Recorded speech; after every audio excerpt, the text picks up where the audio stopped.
get going for the next segment where we have a corporate presentation. And of course, as we gather here today, we are reminded of the profound impact that the financial inclusion has on our social and of course our economic development. Well, let's not miss that in a nation as diverse and as vast as India, the journey of financial inclusion have been rewarding yet very challenging. But digital accessibility in banking is no longer a luxury, it is of course a necessity. It is a bridge that connects unbanked and underbanked segment of our society to the mainstream economy. To put light on this topic of empowering financial inclusion, the imperative of digital accessibility in Indian banking, I will call upon the another industry expert to come and guide us through, calling upon Abin Roy Choudhury, Vice President of Global Sales and Operations, Deque Systems, Asia Pacific. Can we have a huge round of applause for him?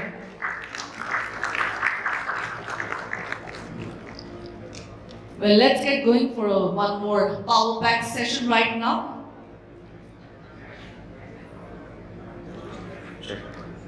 Is my audio clear? Great. Thank you. All right. Good morning, everyone. I think it was a pleasure listening to the previous session about customer experience. And I think banking is all about customer experience. So I think the context is fairly set very well. So just to kind of quickly introduce myself, my name is Abin Roy Choudhury. I'm the VP of Global Sales and Operations for Deque. I have been working with Deque now for close to 5.5 years, and overall come with an experience of someone around 20 years in the overall IT industry. Digital accessibility as a initiative, it's an initiative of Deque because it's our mission, vision and passion. And we've been working with mostly, all the global Fortune 500 companies, helping them transform their digital accessibility journey, right?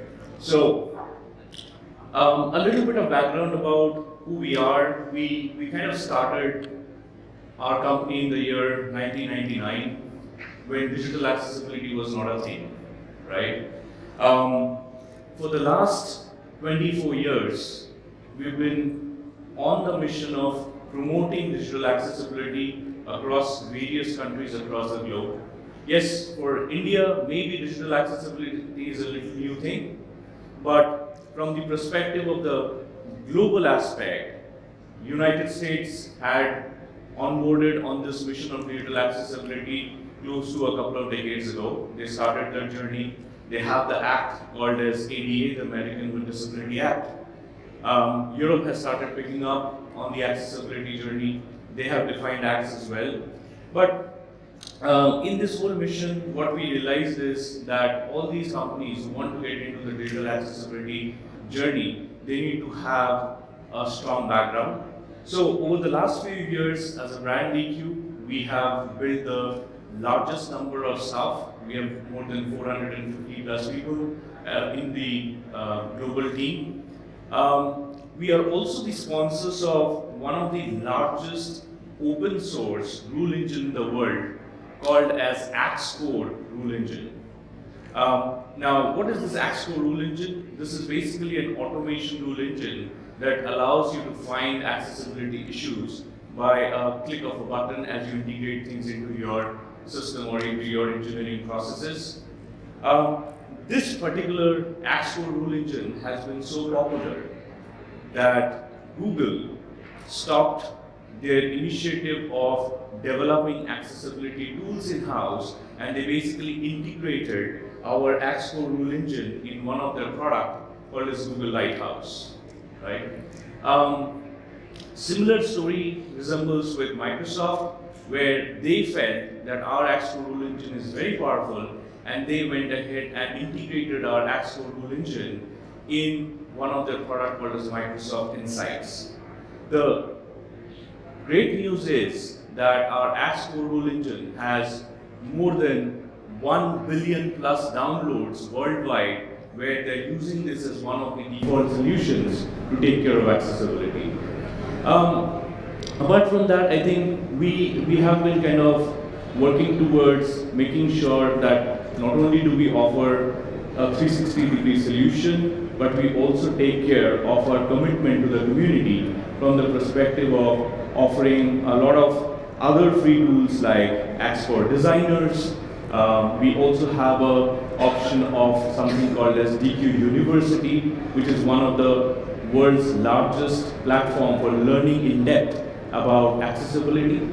And from that perspective, we also offer free one-year course on that for people who are interested to learn in depth about accessibility if there are people with disabilities. Now, I think the interesting topic today, and as I was listening to the previous session as well, I think I understand the focus is around customer experience. And if the focus is around customer experience, let's look at an experience right now and experience how things are, right? I'm sure all of us order food from some application, right? Maybe a quick 30-second task. If everyone can quickly take out their phone and just open whatever food application, delivery application you use, choose a quick restaurant and add one item that you want to maybe possibly eat today. Just one item. And I'll give you like maybe 20 seconds.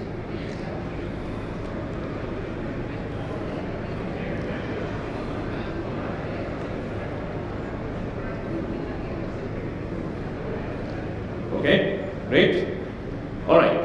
Now, what we just did right now, let's go ahead and delete that item from the cart, close the application, and the new task is just to experience how it is different. Please close your eyes and do the same exercise that you did just now. Open the same food delivery application, but your eyes needs to be closed as you're doing that. And you need to choose the restaurant and you need to order the item that you want to order. And now I'll give you 30 seconds.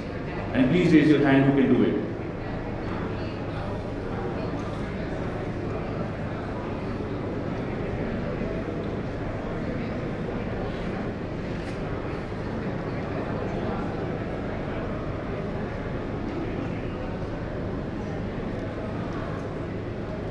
All right. Can I see who has got it correct? Any one hand? Wow. Think about it, right? What I just asked you to do, this is a life of a person who has visual impairment. They cannot order one of the basic necessity, just like the food, through an application because it's not accessible. Right? So my point is, there are these 5 official forms of disability, right? We talk about visual, hearing, motor, speech, and cognitive, right? Now, under each of these, obviously there are various subcategorizations, right? But primarily when we are looking at addressing accessibility, we should be addressing accessibility from the perspective of all these 5 aspects. And I think a very, very basic day-to-day necessity like banking, we should definitely take care of this, right? Now, what is digital accessibility, right? If you look at a definition of digital accessibility, for me it's as simple as when everyone, regardless of disability, can get the same information and use the same functionality within an application on any device, that is when you can call yourself an accessible solution, right? Now, the idea is, you should be able to help people with disability perceive the information that you're presenting through your website or application. They should be able to understand the information, navigate effectively with the digital content. And so far, what we've been hearing is we are looking at a customer experience.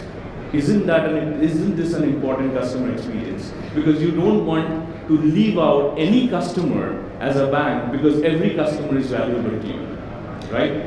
Now, From the financial inclusion perspective in India, from the people with disability perspective, let's look at what's the market size, right?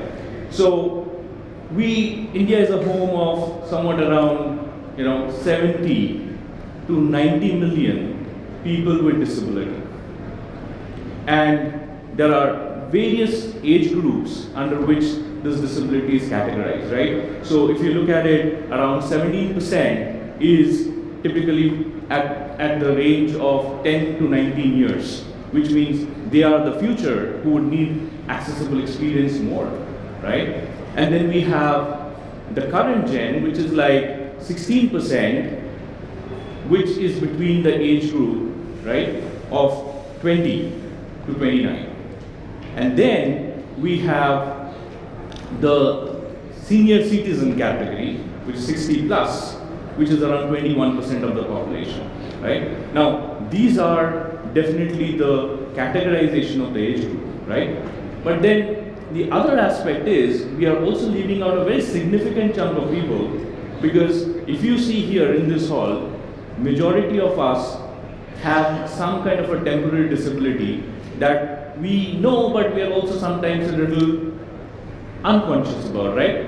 All of us are wearing glasses, majority of us, right? That's also a form of disability which needs, like for example, if you want to look into an application, you would need a capability of a very basic thing to be able to zoom in, zoom out, right? Now, are all those being taken care of from the banking perspective, right?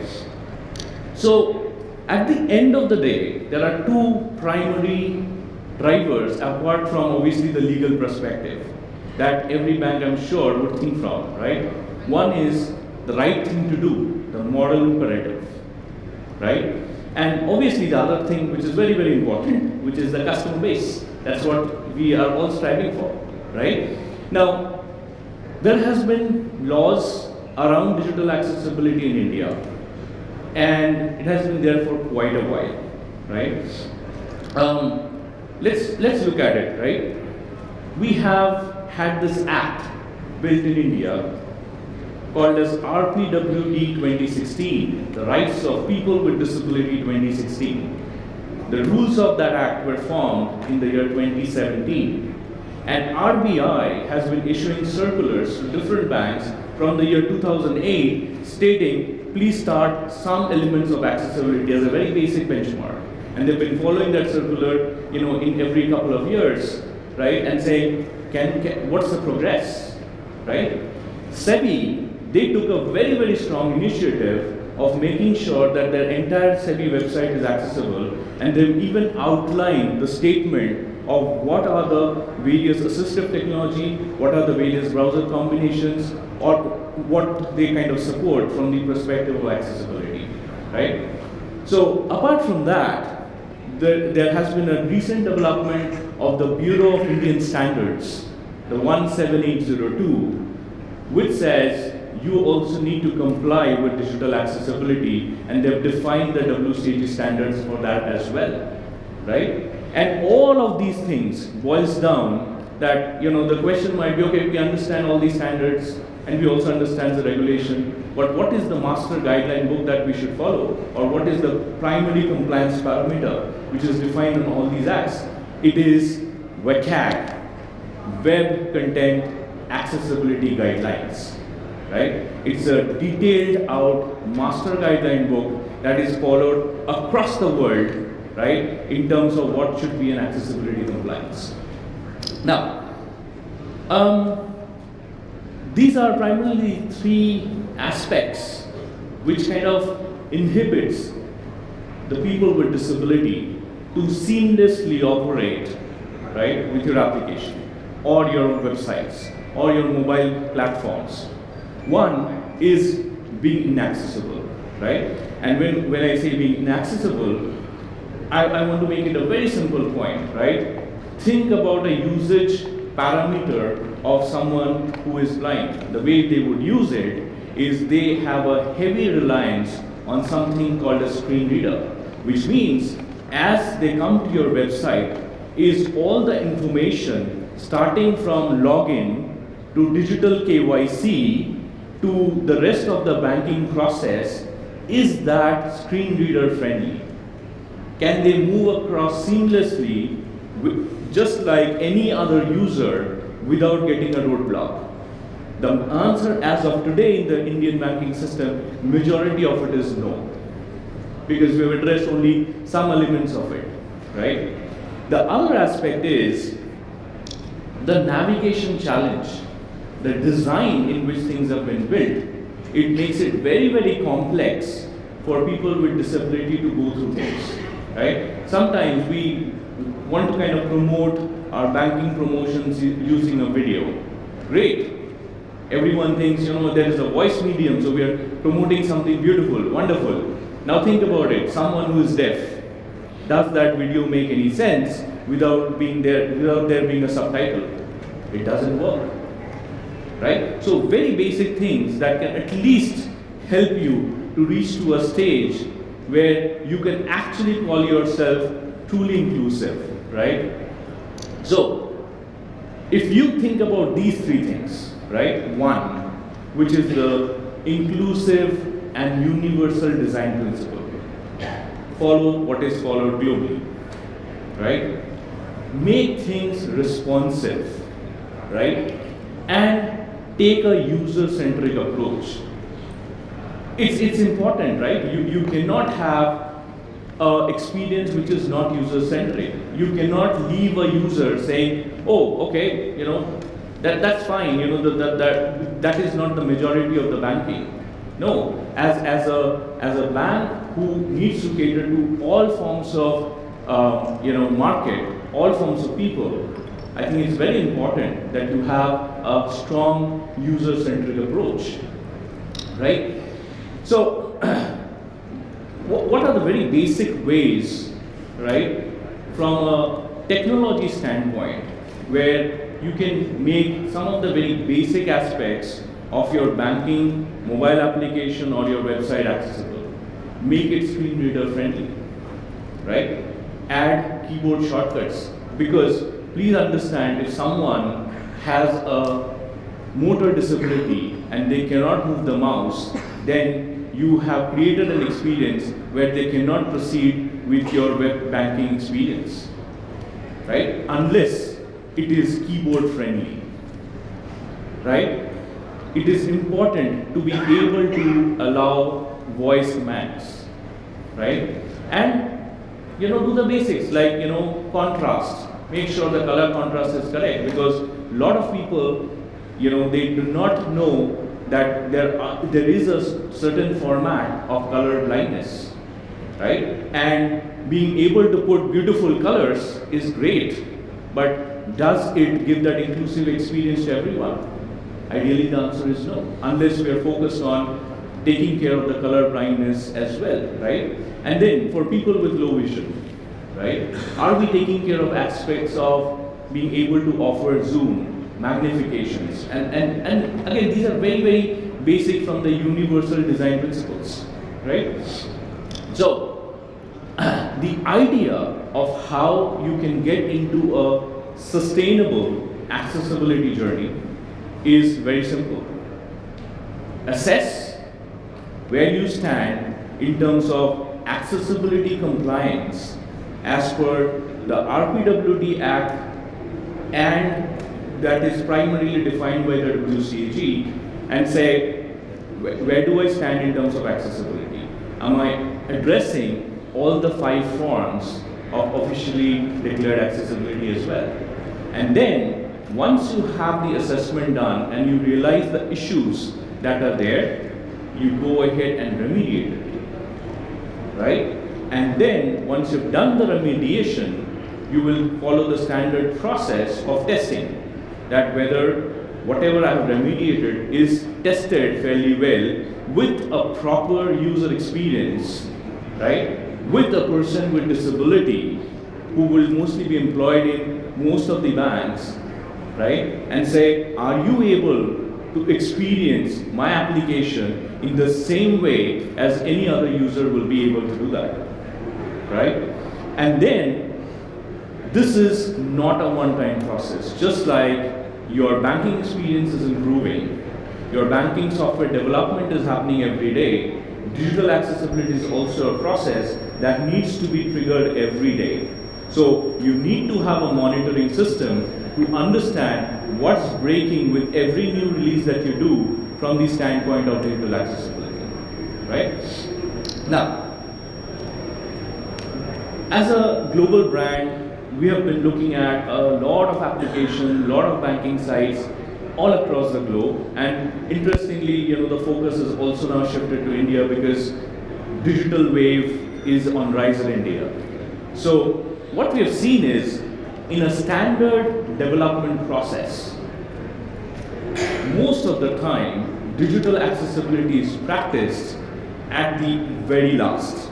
So you've built everything. Now, now RBI sends you a circular, or someone raises a point, or someone like a person with disability raises some concern over the social media, and then the bank is like, okay, now I need to fix it. And now where are you fixing it? You're fixing it at post-production. And the moment you do that, this is the most expensive way of fixing accessibility issue. Because a study by IBM says, if you would have taken care of accessibility, just like not thinking it's something different, but all aligned to your current design through development, through testing processes, you would have only incurred 1x of the cost if you would have fixed accessibility at the design stage. If you would have still not done that and at least taken care of it at the development stage, the cost would have been 3x.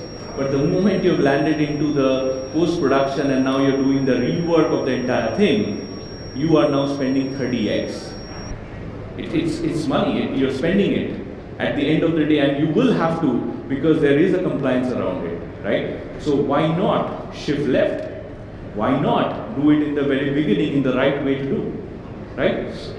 And then what's also important is, see, I'm fortunate that I'm able to speak in front of so many banking leaders today to talk about the accessibility. And I'm sure some of you already know about it. For some of you, it's a new thing. But truly think about it from this perspective that does all your employees within the bank, does all the people from the banking industry relate to this aspect of empowering your employees to understand the significance of why it is important to implement digital accessibility?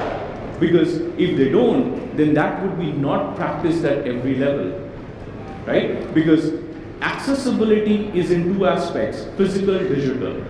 Maybe we are doing great work in terms of physical because most of the banks have built ramps. They've tried to create facilities where wheelchairs can go in and stuff. There's still a lot of work to do, but the digital aspect is also a great cost saver, right? If a person with disability does not have to walk to a bank to do their day-to-day process, it is a great savings for the bank as well, because you don't need a lot of customer support team to kind of support that cost, right? So empowering employees so that they understand in depth about accessibility is important. Fostering a culture of accessibility, that's also core. It's also important to upskill your web and mobile developers, because there is a lot of now focus on developing mobile banking and making sure that all the mobile banking applications are accessible, and it is not a big change in the development process. It's just a unified process that needs to be taken care of as long as you have the right tools to get things done. And obviously, if you collaborate as bankers with the industry experts, with the community about their experience around accessibility, that's the other best thing to do, because then you actually get the real picture in terms of how compliant you are and what you're really doing to create a customer experience. Think about it as a bank. If you're able to foster the culture of inclusivity, that means you truly care about every customer. Think about you being able to do a PR where you've actually done the right thing, actually you've done accessibility, and now you say this message that not only we are an inclusive bank, but we truly care about each and every customer, and that's why anyone who comes to our platform can access information, right? So, as a brand, Deque, we have kind of built a 360-degree solution. We've kind of tried to organize the entire accessibility effort in the easiest possible way. And we have figured out that what should be a logical structure for any banking organization to be able to achieve 100% accessibility compliance. So we have broken it down into our tools which can help you at the design stage. We have tools like accessibility linters that can link your code as your developers are writing their lines of code to say whether the code that you have written is accessible or not, to help you shift left right in the beginning. We have a lot of automated machine language powered, AI powered capabilities which we call as browser extensions. And we also have something called as IGT, which kind of takes care of your accessibility journey to a level of 84% compliance.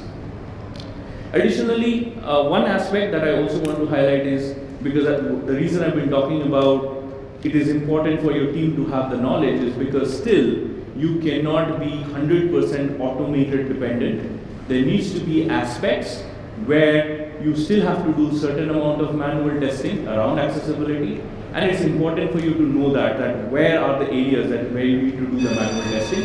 So in a combination of automated plus manual, which is tentatively around 80-20, that is how you kind of achieve accessibility compliance. This is a standard process in which I'm trying to kind of just show you how our tools fit into different stages or different development cycles, where we have a tool called Axe for designers sitting at the design stage. We have the Axe Dev tools that covers the entire gamut of front-end development. We have a tool called as Axe Auditor, which takes care of your testing requirement, which was this 20% testing that you have to do manually. If you don't know about it, don't worry about it, our tool can take care of that. And then for the monitoring exercise, where you don't know what's going wrong in terms of any of your new release that you do, we have a tool to take care of the entire monitoring of your entire digital banking experience, so that you know if there is a break in terms of digital accessibility development, you are doing a proactive fix rather than doing a reactive fix. And to sum it up all, and to kind of actually learn about accessibility, we have the Deque University platform that allows you to do that, right? So these are some finer details where you can understand a little bit in nitty-gritty about how each of those tools covers. And there is also a manual aspect of our service that can allow you to take care of the manual testing part of it. In case you don't have the team to do it, we have the complete team to take care of that. Now, to sum it up all, I would say there is only 3 elements that you need to think from the perspective of what are the best practices of doing an accessible web development. Take an accessibility first approach, because anyways that's something you will have to do because of the compliance that is becoming strict day by day, and RBI would come up with much stronger stance. They are also making sure that the RPWD Act has been modified time and again to make sure that things are being taken care seriously by organizations. Obviously, that means you need to adhere to the WCAG standards. And finally, make sure that whatever you're kind of testing, that is tested from the usability standpoint. It is not important that you just do a checkbox, right? For example, if you have an image on your website, you cannot just put ABCD there and assume that, okay, I've made it compliant because it has an alternative text. But is that alternative text meaningful? It is not, right? So that's also very important when you do that usability testing perspective. So with that, I am open for any questions that you have, if I have some time. One? Okay. Any questions?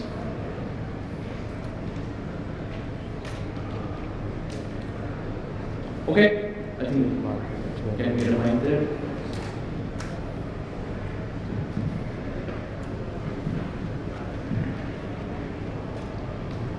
Please introduce your name and your organization. Sure. My name is Sandeep Yadav. I am head of enterprise technology and architecture at State Bank of India.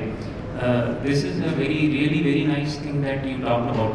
I wanted to understand, does this tool, does it come as part of software development kit? Say for example, if any type of bank wants to develop something, so does this come as part of software development kit? Yes. So basically all our tools that we have, these are built in such a way that you can integrate this into your software development lifecycle. So all these supports the CI/CD models.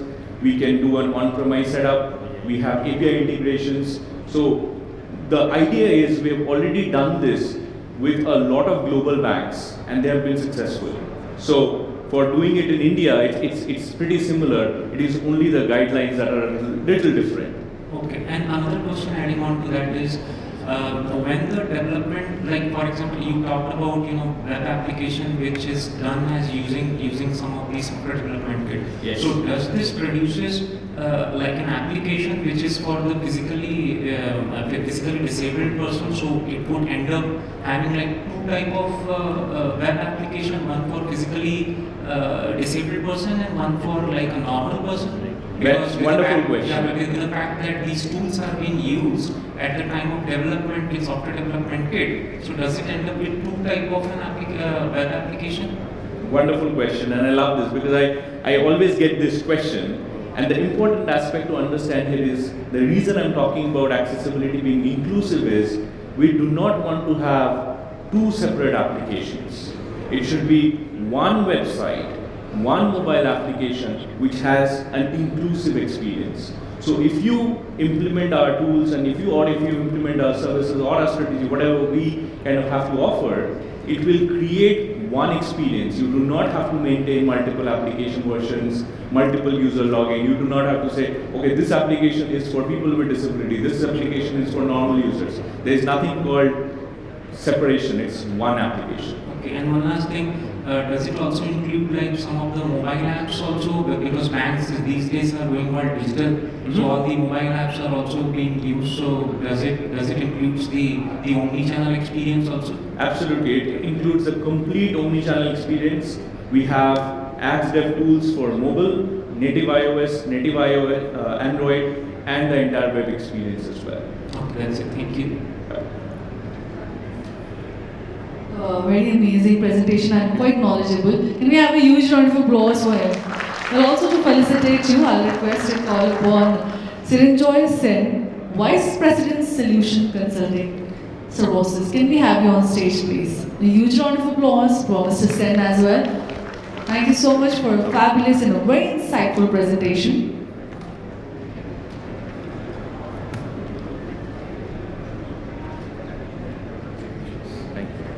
Come on, can we have a huge round of applause?